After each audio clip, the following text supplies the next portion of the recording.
I'm here with my monthly favorites. I don't have a lot of things just because I really didn't go out too much. I've been sick all month, like on and off. So I have a couple of things, maybe one or two beauty bits, but next month I promise it will be very full on because I've ordered a bunch of new crap for the spring, and I'm just prepping my vanity area and redoing the whole thing. So stay tuned for that. And I am gonna do a sort of like a makeup collection, I guess you can say, or desk tour. A lot of people have been asking for it, and I just didn't have, I ordered another stack of the Muji drawers, the 3 drawers. I was gonna get the bigger drawers, but I think that it's gonna bug me in the long run because they're not both even on both sides of the desk, so they have to match. That's just how my brain works, so I'm gonna have to deal with it. But at my local Marshalls, they always have like acrylic storage containers, like the one that I have that holds like my foundations, my lipsticks, slots to put pencils in and things like that. So maybe I'll pick one of those up, I'm not sure. Or maybe I'll just sit my brushes on top of the other stack. I'm still playing around with it in my head until I get here. But yeah. Okay, so anyway, I will start off with an old favorite, I guess you can say. Now that it has been warmer, I have been reaching for my Jo Malone Blackberry and Bay, and I love this stuff. It smells like berries, apricots. It's so unique, and I don't know, I can't really pinpoint what do you call it? What it smells like exactly, but it just smells like fruit in a bottle along with something else. I'm so horrible at describing scents, but I always say that if you're gonna buy a scent from Jo Malone, this would be like the best one to choose if you like floral things. If not, then don't do it.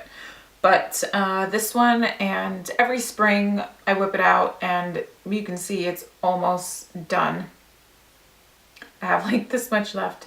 Every spring I buy a new scent, so I'm looking at the nectarine. Is it the nectarine or honey blossom nectarine? One of them, or that one. But that one smells really good, and they're made so that you can layer them. So this one, along with the, I want to know what it is. Now it's bugging me. I think it's nectarine blossom and honey.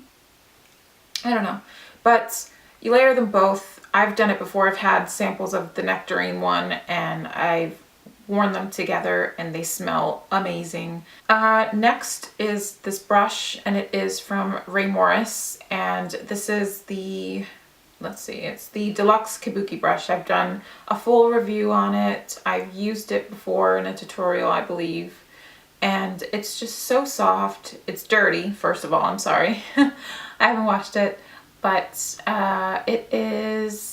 it's magnetic. I spoke about it briefly. She came out with a new set of brushes, and they're all magnetic, and they sit on this like metal plate. So you sit them all so that they're not touching each other. It's pretty cool because you can lay it, you can turn it upside down and have them, you know, stick up like that, or stick down, and have them dry properly. But the brush itself, it's just crafted really beautifully. It hasn't shed at all whatsoever. The ferrule, or the brush handle, because it doesn't even have a ferrule, it's the whole brush handle itself. It is made out of wood. It has the little Ray Morris emblem or sign, whatever you want to call it, but it's a gorgeous brush, and I love that it fits just perfectly in the hollows of my cheekbones. Next, I have a foundation that I've worn this the entire month. I haven't worn anything else other than this.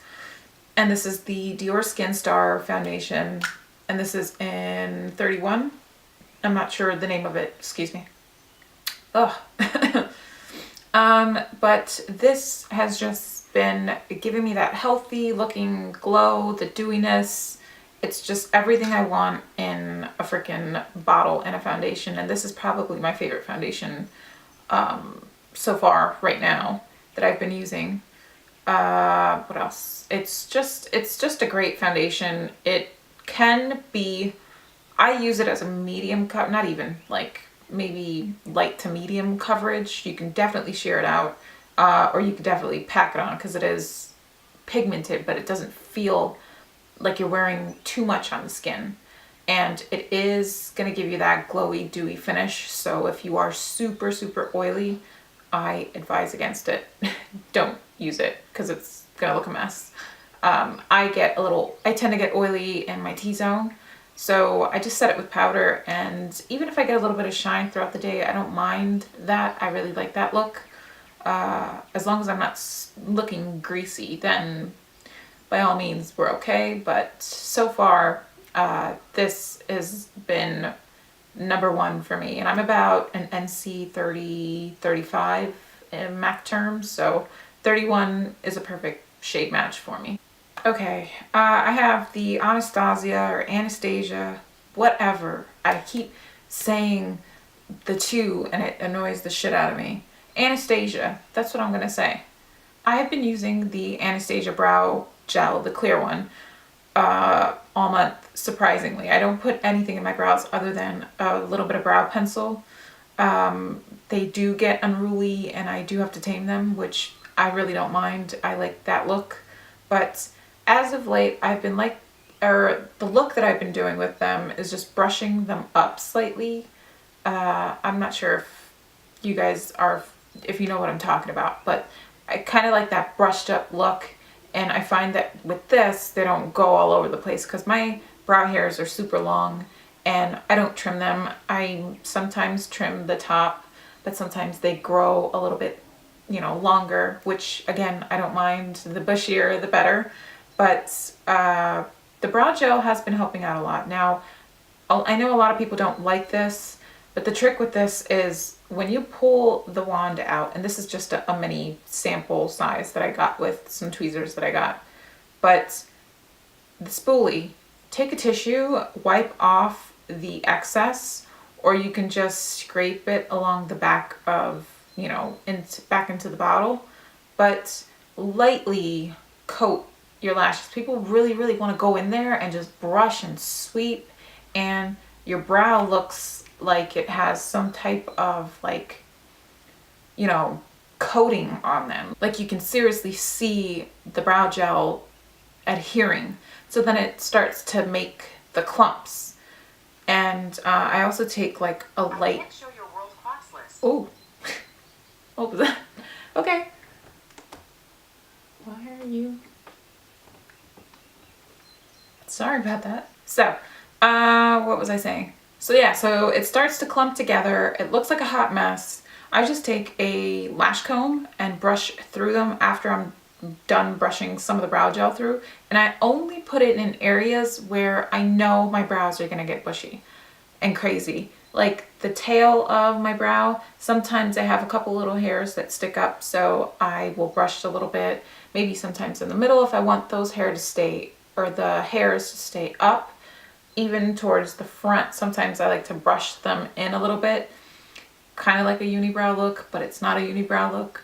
But that's the trick with this, and this is a great brow gel. If you add too much, of course it's gonna flake, of course it's gonna get all clumpy, but I don't think that people need so much. I think where everyone goes wrong with things is that they put on too much and it just doesn't look natural, and you start complaining and you're like, what am I doing wrong? You're freaking heavy-handed. That's what's wrong. Next favorite is a fashion favorite, and this is just a striped t-shirt, which I did an outfit post, I don't know, maybe the beginning of this month. It's from Cause, and it's just a long sleeve boxy striped t-shirt, and it's very thick. And I've really been loving their clothing. I've never shopped in a store in person before. I've just looked online, And right now I think they're having their sale going on, and also the top that I'm wearing right now is from Cause. But yeah, I really like the round neck. If you look at my, it was so funny, I had a closet clear out and my boyfriend was like, how many striped shirts do you own? And I'm like, quite a few. I'm obsessed with striped tops. That's probably the only pattern I will do, other than maybe, oh God, what's the other pattern that I like? No, I can't think. Anywho, so yeah, he yelled at me because I had way too many striped tops, but I really, really like this one, and I like the quality of it. They have their material, like even this t-shirt, I'm wearing just a basic, if I could stand up, it's a white t-shirt, and, ooh, went dark there, I'm sorry. But even the quality, like it's so thick, not super thick that it's gonna make you hot, but thick as in I'm investing in a good piece of clothing. So, yeah, I've been loving this t-shirt and I've been wearing it a couple of times throughout the month. I think I even took it to New York. This is what I wore to go see Wicked. Best for last I've saved are my boots. I've uploaded them on Instagram. It is the Acne Jensen, Acne, yeah, I can't think. So yeah, the Acne Jensen boots, and they look like this. They're gorgeous, absolutely gorgeous. And this is, this is the green texture, because they do a smooth leather, and I almost got the smooth ones, but I said to myself, they are going to crease, they're gonna look all wrinkly, and if you all know, they are not cheap, they are expensive, and yes, I think I said this is just, I needed a good boot, and I think I can wear these all year round. I think it's a good staple piece, a good investment piece in my wardrobe, and it's just something that I'm going to get a ton of wear out of. I've been wearing them a couple times throughout the month just to break them in, because I did order a size 39, which is, I think, a US 9. They are true to size. They're super, super comfortable, surprisingly, because look at that pointy toe. You would think that your feet are cramped, and I have pretty wide feet, but they don't give me an issue. They're gorgeous, and I absolutely love them. I really wasn't trying too many new products, and then the products that I did get that are new, I'm currently testing them out now. So it didn't make sense for me to put it in, you know, the March favorites. I needed some more time to try them out. And yeah, I will see you guys in the next one. Bye.